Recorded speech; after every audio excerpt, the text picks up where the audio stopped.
Hello. इस video में बच्चों हम पढ़ने वाले हैं एक्सेप्टेंस। इससे पहले की वीडियोस में हमने क्या पढ़ लिया है? इससे पहले की वीडियोस में हम पढ़ चुके हैं ऑफर के बारे में। हम क्या पढ़ चुके हैं? हम पढ़ चुके हैं ऑफर के बारे में। हम पढ़ चुके हैं रूल्स ऑफ ऑफर। नहीं दिख रहे आपको? कोई बात नहीं, मैं इधर लिख देता हूँ।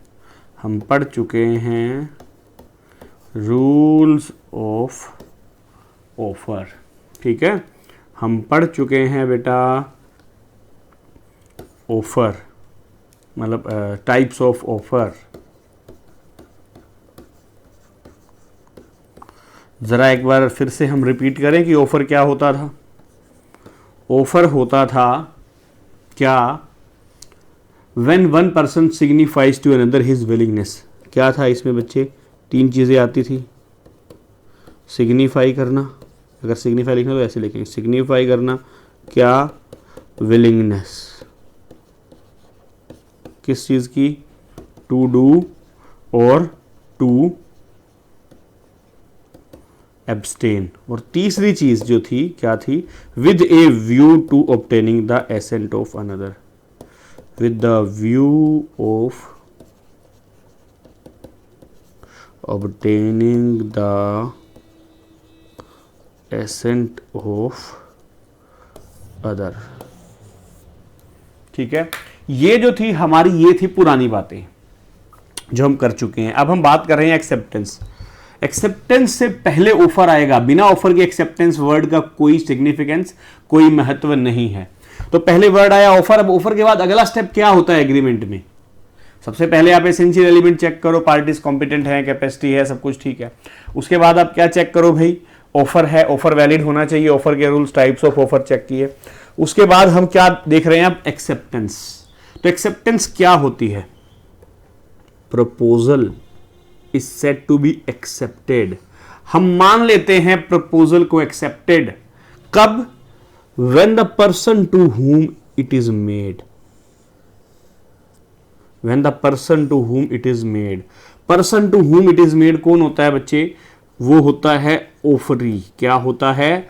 Offeree. Signifies his assent to the proposal। Signifies his assent। Assent का मतलब क्या होता है? सहमति, या सरल भाषा में कहें तो क्या होता है? कंसेंट। वो अपनी सहमति दे देता है किस चीज को? ऑफर को, प्रपोजल को। किस चीज को? टू डू और नॉट टू डू समथिंग। ये नॉट टू डू समथिंग का है बेटे, एब्सटेन का मतलब यही तो होता है, नॉट टू डू। ठीक है, एब्सटेन का यही तो मतलब होता है। ये लो, डिफरेंशिएशन हो जाएगा। तो ए प्रपोजल और offer is said to have been accepted when. कब एक्सेप्टेंस मानी जाती है? When the person to whom it is made signifies his assent to the proposal to do or not to do something। देखो, जब तक उसको offer किया गया है उसने अपनी एक्सेप्टेंस नहीं दी, वो ऑफरी है। लेकिन जब वो ऑफरी अपनी एक्सेप्टेंस दे देता है तो ऑफरी का नाम हम बदल के रख देते हैं एक्सेप्टर। क्या नाम रख देते हैं? एक्सेप्टर। ऑफरी का मतलब जिसको ऑफर किया गया है। वो कब तक है ऑफरी? जब तक उसने एक्सेप्टेंस नहीं दी। और जब एक्सेप्टेंस दे दी तो वो क्या बन गया? एक्सेप्टर। जैसे घर में होता है ना छोटा बच्चा, तो उसको बेबी, काकू, छोटू, चुन्नू, मुन्नू, पता नहीं क्या क्या बुलाते हैं। लेकिन जब उसका नामकरण संस्कार हो जाता है फिर उसको नाम से बुलाते हैं। तो ये है जो हमारा ऑफरी है ना, ऑफरी, ये समझ लो इसका चुन्नू है। ये चुन्नू है नाम उसका, चुन्नू। अभी चुन्नू, अभी उसका नामकरण हुआ नहीं है। तो खैर नामकरण पे नहीं जाते। आपको एक्सेप्टेंस का मतलब समझ आ गया कि व्हाट इज द एक्सेप्टेंस? आपको डेफिनेटली आ गया, मुझे पता है। कुछ है ही नहीं इसमें समझने का। ऑफर को जब एक्सेप्ट कर दिया गया तो एक्सेप्टेंस बन गया। लेकिन कौन एक्सेप्ट करेगा? When the person to whom it is made. यहीं से एक लाइन क्लियर हो गई। अब हम पढ़ रहे हैं एक्सेप्टेंस के रूल्स। क्या पढ़ रहे हैं? एक्सेप्टेंस के रूल्स। आपके सामने लिखा हुआ है ना, एक्सेप्टेंस एंड इट्स रूल्स। तो हम पढ़ रहे हैं अब इस वीडियो में इसके rules. Rules of acceptance can only be given by the person to whom offer is made. ये कौन दे सकता है जी acceptance? Only by the person to whom offer is made. इस लाइन पे आपको ध्यान देना है, only by the person to whom offer is made. कहां से आई ये लाइन? देखो जरा, डेफिनेशन ही कह रही है, a proposal is said to be accepted when it the person to whom it is made signifies his assent. मतलब उसके बिहाफ पे कोई दूसरा कर दे, उसके बिहाफ पे कोई दूसरा एक्सेप्टेंस कर दे तो वो कभी एक्सेप्टेंस नहीं मानी जाएगी, वो वैलिड एक्सेप्टेंस नहीं है। हाँ, ऑफरर चाहे, ऑफरर जिसने ऑफर किया है, ऑफरर चाहे तो वो हो सकता है उसको एक्सेप्ट कर ले, लेकिन he is not bound to accept from the, he is not bound to accept the acceptance from the person other than to whom an offer has been made। मेरे कहने का मतलब क्या है, हिंदी में मैं ये कहना चाह रहा हूं कि ये ऑफरर की मर्जी पे डिपेंड है कि वो दूसरे बंदे की एक्सेप्टेंस को एक्सेप्टेंस माने या ना माने।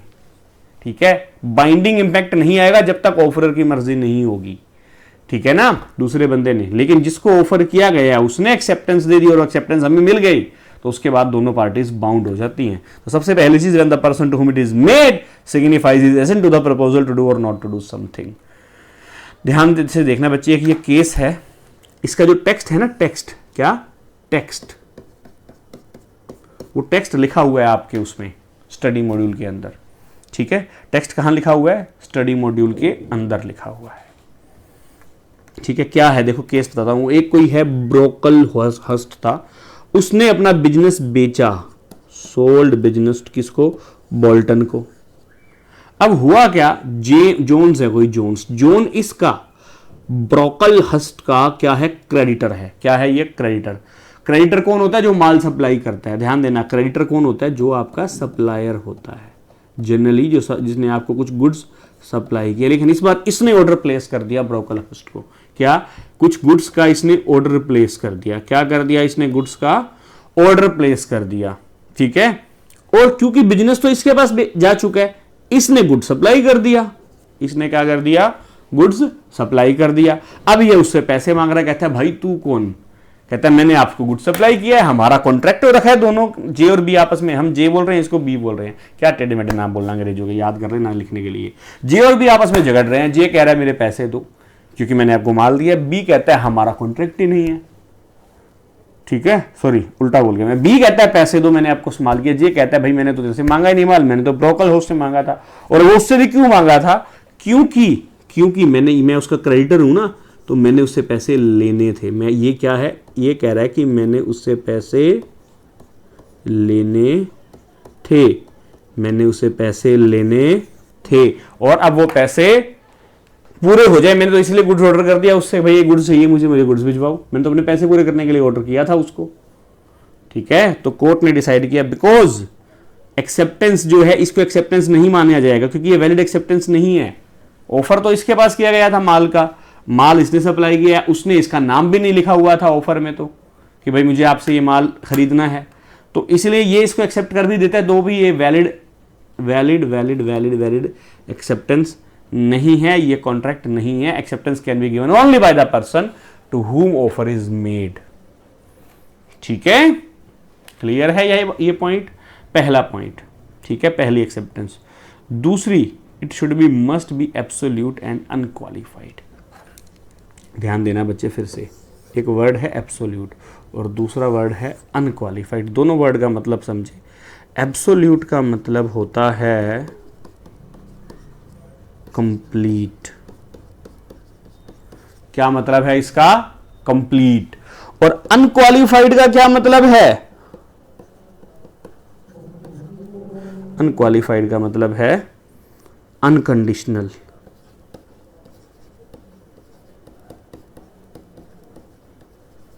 क्या मतलब है इसका बेटा, अनकंडीशनल। तो जो एक्सेप्टेंस आप देने जा रहे हो वो acceptance without any reservation, variation और कंडीशन। ठीक है, मतलब ये कह रहे हैं अनकंडीशनल होनी चाहिए, आप उसमें रिजर्वेशन, मतलब कोई अपना पॉइंट रख रहे हो कि भाई ये ऐसे ही है ना, इसका मतलब यही है ना, उसने कहा भैया जल्दी से ये माल खरीद लो, मैं इसको आपको आधे रेट पे देना चाहता हूं। आप कहते हो भैया सच है ना, तो आपकी रिजर्वेशन है, कहीं ऐसा तो नहीं माल खराब है, तो आप अभी उसमें रिजर्वेशन है, आपको भी मन में कुछ डाउट है, तो ये एक्सेप्टेंस नहीं है। वेरिएशन, आप उसके ऑफर में वेरिएशन कर देते हो, या उसमें आप कुछ कंडीशंस एक्स्ट्रा डाल देते हो। अगर ये तीनों चीजें आपने उसमें डाल दी तो इसको हम एक्सेप्टेंस नहीं मानेगी। और दूसरी बात, अगर आपने पार्शियल एक्सेप्टेंस करी, इसमें कुछ और नहीं, आपने 100 क्वांटिटी बोला और ये कहता है नहीं भैया मैं तो 50 के साथ ओके, मुझे तो 50 दे दो। अगर तो मेरी कोटेशन इस तरीके से गई कि रेट भैया मैं केले बेचना चाहता हूं, रेट है 50 रुपए दर्जन, आप कहते हो ठीक है 10 दर्जन केले मुझे दे दो, तो बात ठीक है। लेकिन मैं कहता हूं कि मैं आपको 100 दर्जन केले बेचना चाहता हूं एट ₹40 पर डजन। मैं आपको 100 dozen of bananas want to sell at a price of ₹40 per dozen. अब आप ये नहीं कह सकते okay send 50, I want 50, no, that is not an offer. मैं आपको स्पेशल प्राइस दे रहा हूं तो मैं 100 के ऊपर दे रहा हूं, तो मैंने इसलिए मेंशन किया है कि I want to sell 100 dozen of banana at a price of ₹40 per dozen, are you interested? तो इस चीज का ध्यान रखना पड़ेगा आपको। पार्शियल एक्सेप्टेंस नहीं हो सकती, एक्सेप्टेंस कंप्लीट होनी चाहिए, ठीक है। एग्जाम्पल दे रखा है कुत्ते बिल्ली वाला, आप देख लेना, कुछ ज़्यादा नहीं, आपको समझ आ जाएगा। इसमें कंडीशंस डाल रखी है, मैंने जो आपको एग्जाम्पल अभी दिया है वो एब्सोल्यूट वाला है। ओके बेटा, ये आपका दूसरा रूल है एक्सेप्टेंस का। इसके बाद चलते हैं नेक्स्ट रूल की तरफ, it must be communicated to the offerer. इसका मतलब क्या है? Mere intention to accept. जैसे हमने ऑफर में पढ़ा था ना, ऑफर में क्या पढ़ा था? Offer should be communicated, offer का कम्युनिकेशन होना जरूरी है, ठीक है। अच्छा, मैं आपको एक पॉइंट यहाँ पर और भी बताना चाहता हूँ, जो मैंने ये लिखा है ना, ये वाला जो आपको लिखा है, ये पढ़ाया था, can be given only by the person to whom offer is made, must be. अच्छा, एक पॉइंट आगे आएगा, अभी समझाता हूँ मैं आपको। Acceptance must be communicated to the offerer himself. यहाँ पर देखो 2 वर्ड है, मस्ट बी कम्युनिकेटेड। होता है क्या है, हम एक बड़ा सा वर्ड आ जाए ना, उसके ऊपर एम्फसाइज कर देते हैं, दूसरे वर्ड को छोड़ देते हैं, टू द ऑफरर। यहां पर वो 2 चीजें कहना चाहता है कि पहली चीज तो एक्सेप्टेंस कम्युनिकेटेड होनी चाहिए, और दूसरा किसको? सिर्फ ऑफरर को कम्युनिकेटेड होनी चाहिए। आपने ऑफरर के अलावा किसी और को कम्युनिकेट कर दिया तो वो एक्सेप्टेंस नहीं होती है, वो एक्सेप्टेंस नहीं होती है। और आपने कम्युनिकेशन ही नहीं किया तो भी एक्सेप्टेंस नहीं होती है। एक एग्जाम्पल दे रखा है बहुत बढ़िया, ठीक है।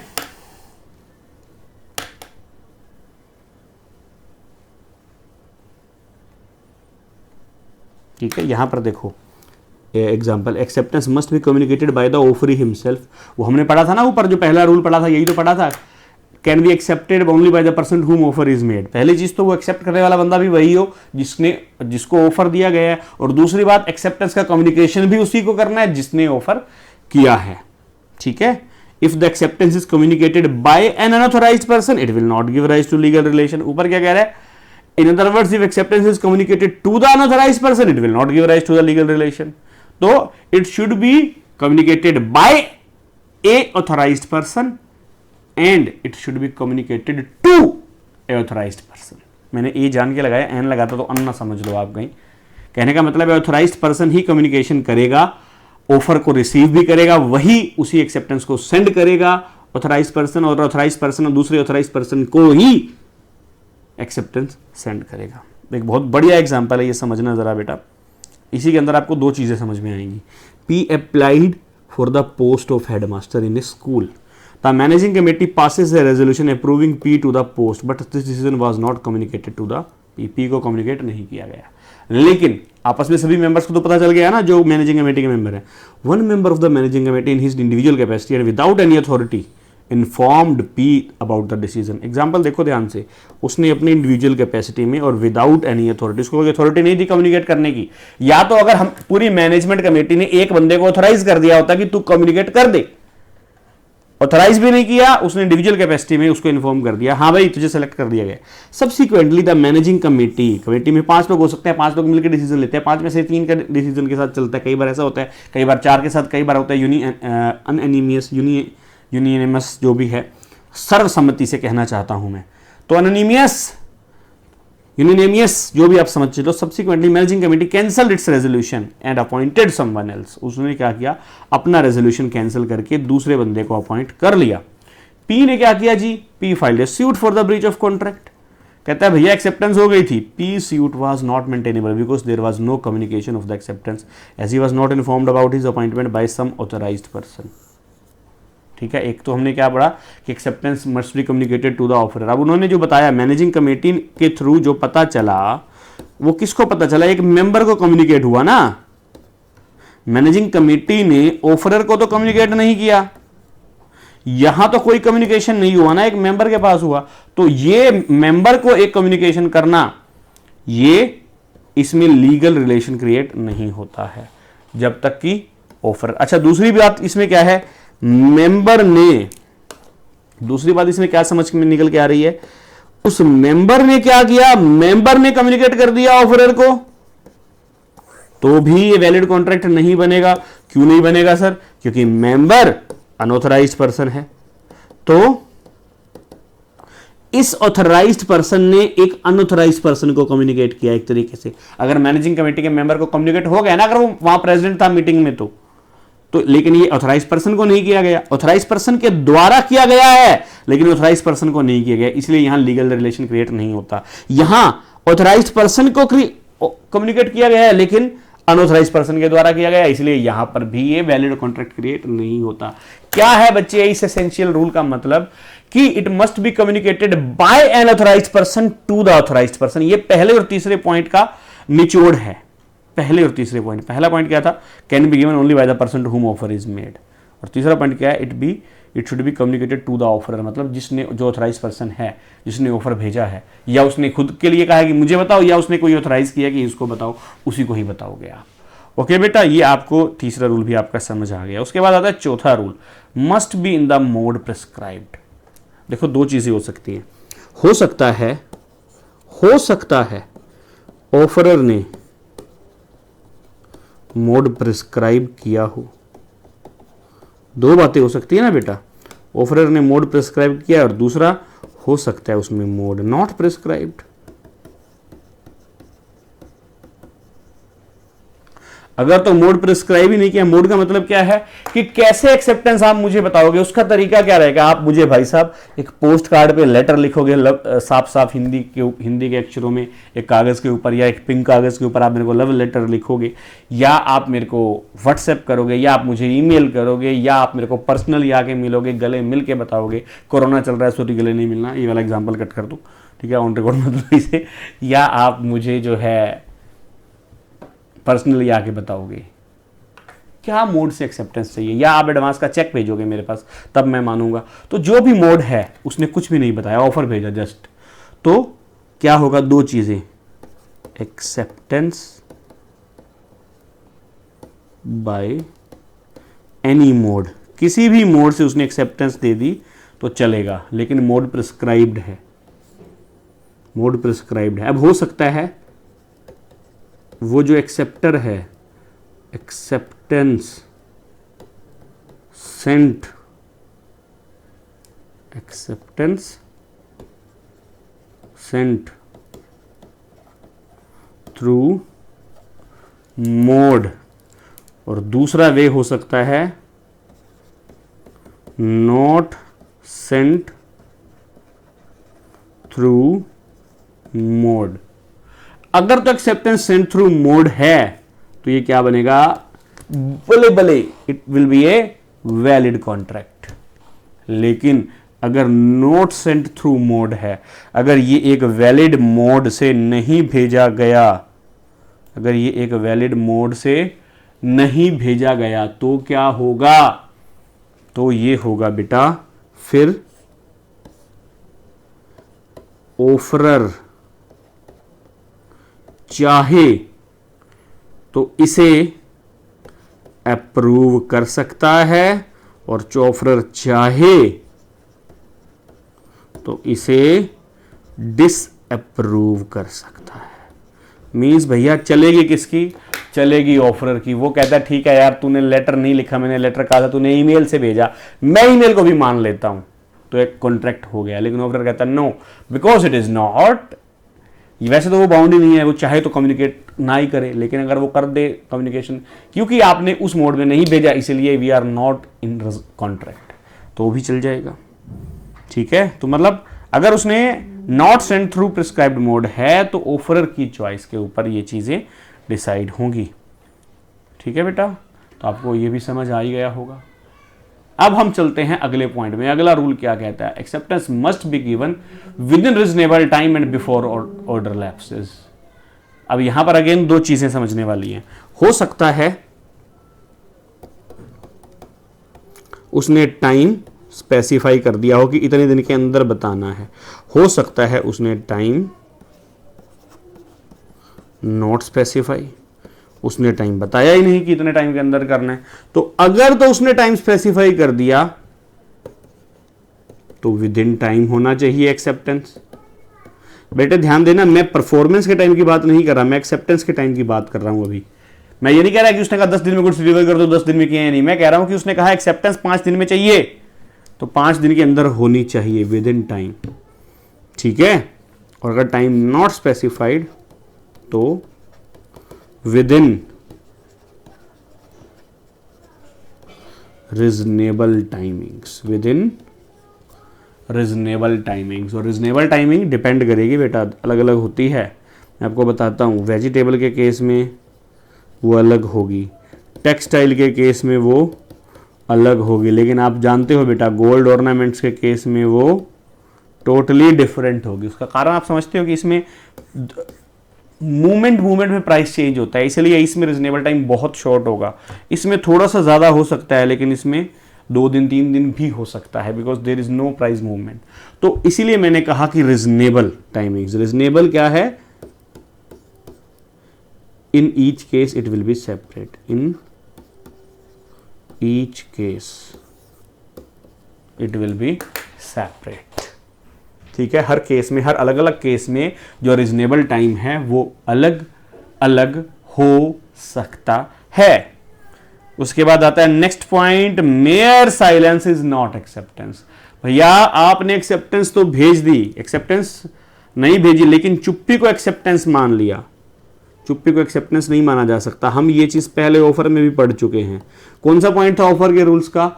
Offeror cannot, offer should not contain a term, offer should not contain a term, the non-compliance of which would amount to acceptance.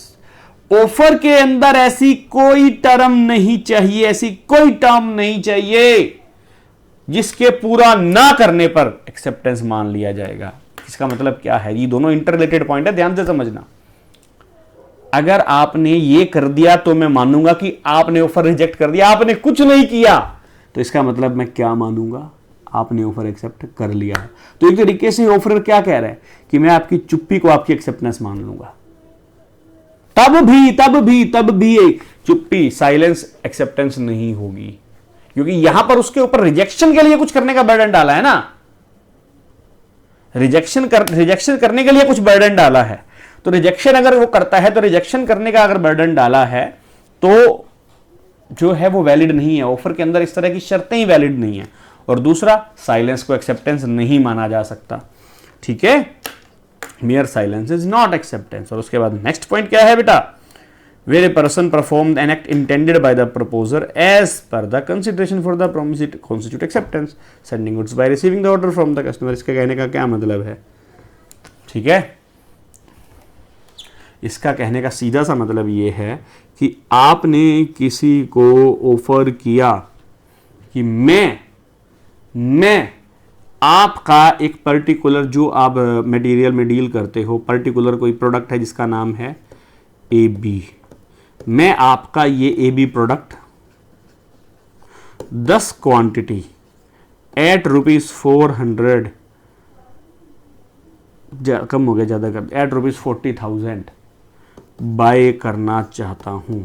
मैं इसको खरीदना चाहता हूं, मैं इसे खरीदना चाहता हूं, ठीक है। अब इसने जिसको ऑफर किया है वो 2 काम कर सकता है। एक तो है कि इसको एक्सेप्टेंस लेटर भेज दे, दूसरा काम वो ये भी कर सकता है, एक्सेप्टेंस लेटर ना भेजे, वो सीधा 10 क्वांटिटी जो भी है किसकी, AB की, वो ही सेंड कर दे। इसका मतलब क्या है?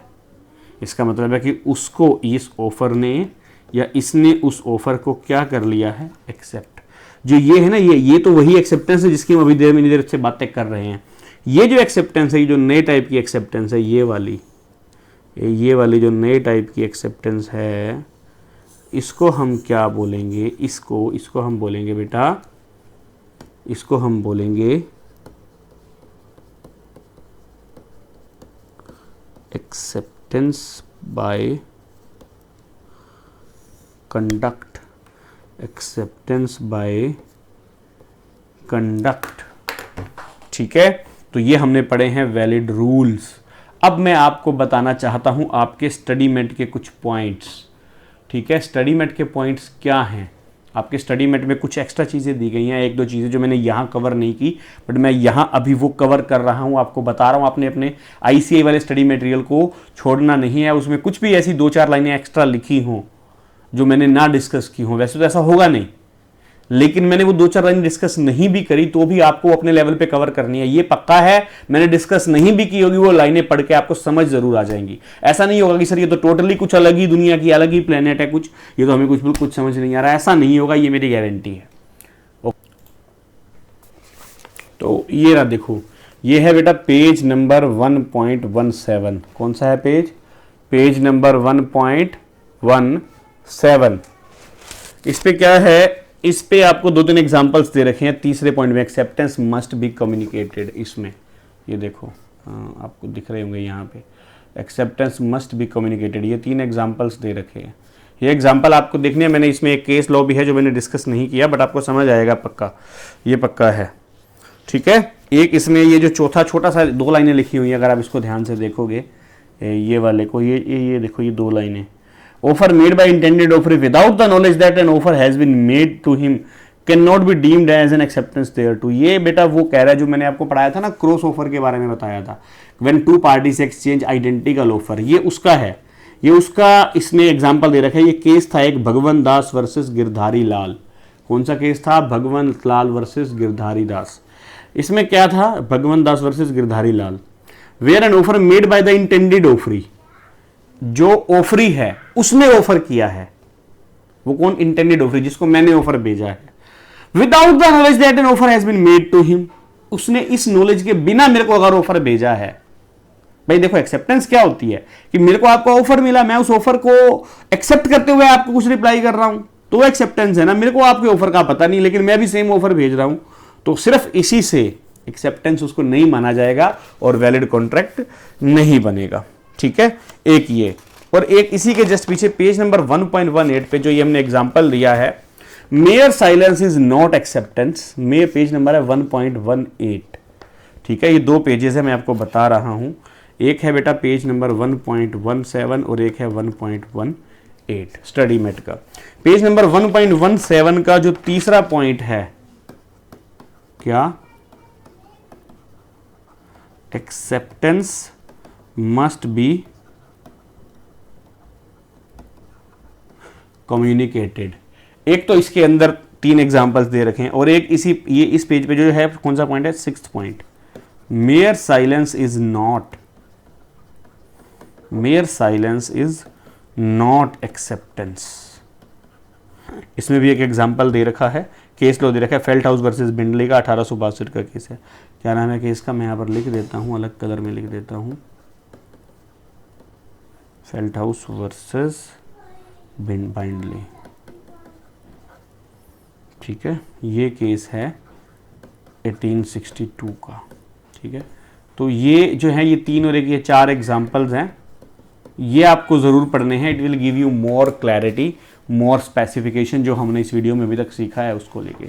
एक्सेप्टेंस क्या होती है और एक्सेप्टेंस के रूल्स क्या है, मैं एक बार फिर से आपको सम अप कर देता हूं। हमने अभी तक क्या क्या पढ़ा है, देखो बेटा जरा ध्यान से।